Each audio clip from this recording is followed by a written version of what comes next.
बिस्मिल्लाहिर्रहमानिर्रहीम। मैं हूं आपका host Majid Ali my YouTube channel के साथ। मेरे दोस्तों, आज की वीडियो में हम गंदम के एक खेत में मौजूद हैं।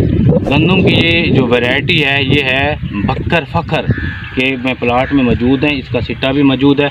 आज हम जिस टॉपिक पे बात करेंगे वो ये है कि जो मार्च का महीना स्टार्ट हो चुका है, ये फसल के लिए आखिरी महीना होता है। उसके बाद अप्रैल में इस फसल की कटाई होना शुरू हो जाती है।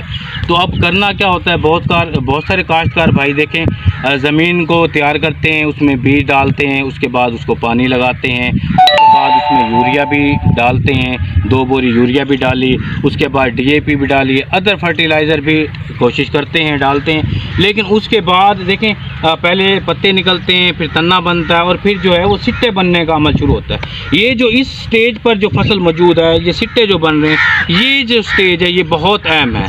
इसमें काश्तकार भाई आकर बिल्कुल सुस्त हो जाते हैं, फसल की निगरानी करना छोड़ देते हैं कि अब तो जो है ना वो दाना भर रहा है। लेकिन काश्तकार भाई, ये जो 15 से 20 दिन का जो टाइम है ये फसल के लिए बहुत अहम है। इसमें हमने ये गौर करना होता है कि अगर मौसम खुश्क है, इस मार्च के महीने में जो फसल के लिए सूटेबल दर्जा हरारत है वो ज़्यादा से ज़्यादा 28 डिग्री सेंटीग्रेड होना चाहिए। लेकिन अगर दर्जा हरारत ज़्यादा हो जाता है तो हमने ये देखना होता है कि अगर दर्जा हरारत ज़्यादा है तो इसके तन्ने को पानी की ज़रूरत होती है, तो हमने पानी देना होता है। ये क्यों देना होता है? क्योंकि जब सिट्टे बन रहे होते हैं तो पॉलिनेशन का अमल होता है, दाने की भराई हो रही होती है। अमूमन जो दाने की भराई है वो स्लो प्रोसेस में होनी चाहिए, यानी अगर तेज़ी से दाने की भराई होगी तो दाना मोटा नहीं बनेगा, दाना जो है वो पतला बनेगा, दाना कमज़ोर बनेगा, तो वज़न फिर कैसे आएगा।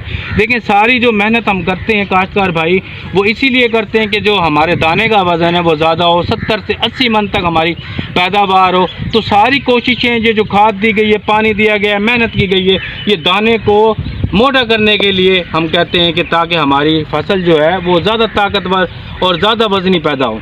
अब पॉलिनेशन का अमल स्टार्ट होता है। हम ये नहीं देखते कि खेत में दर्जा हरारत क्या है। अगर दर्जा ज़्यादा है तो फिर हमें इसको पानी देना चाहिए।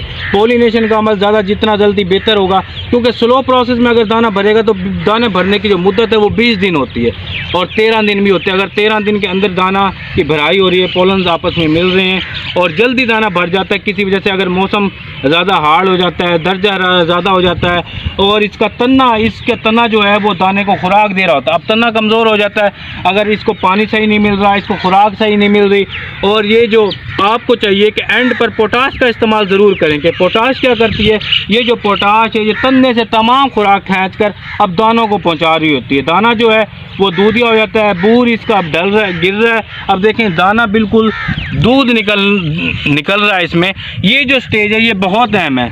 इसमें हमने पानी की भी संभाल करनी है। इसमें हमने देखना है कि अगर इसको पोटाश की ज़रूरत है, इसको जिंक और सल्फ़र की ज़रूरत है तो वो भी हमने देना है। अमाइनो एसिड NPK भी हमने इसको देना है। अगर ज़रूरत है, ज़मीन में शोर है, दबाव है, तो फिर हमने ये तमाम चीज़ों को ज़रूरी बातों पर गौर करना होता है, क्योंकि ये जो स्टेज है ये बहुत अहम है। इसके बाद 20 दिन के बाद जब फसल तैयार हो जाएगी, तन्ना खुश्क होना शुरू हो जाएगा, फिर आप कुछ भी नहीं कर सकते।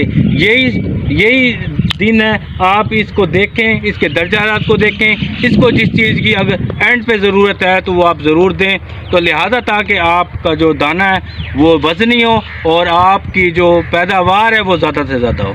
तो लिहाजा काश्तकार भाइयों, मेरी इस वीडियो को ज़रूर सुनें ताकि आपको ये कॉन्शियस रहने के लिए ये वीडियो है, ताकि आप कॉन्शियस रह के अपने जो आखिरी 15-20 दिन है इनको यूटिलाइज़ करके, इनको गंदम के खेतों की देखभाल करके हम ज़्यादा से ज़्यादा पैदावार हासिल कर सकते हैं। आज की ये वीडियो पसंद आई होगी, इसके साथ मुझे इजाज़त दी।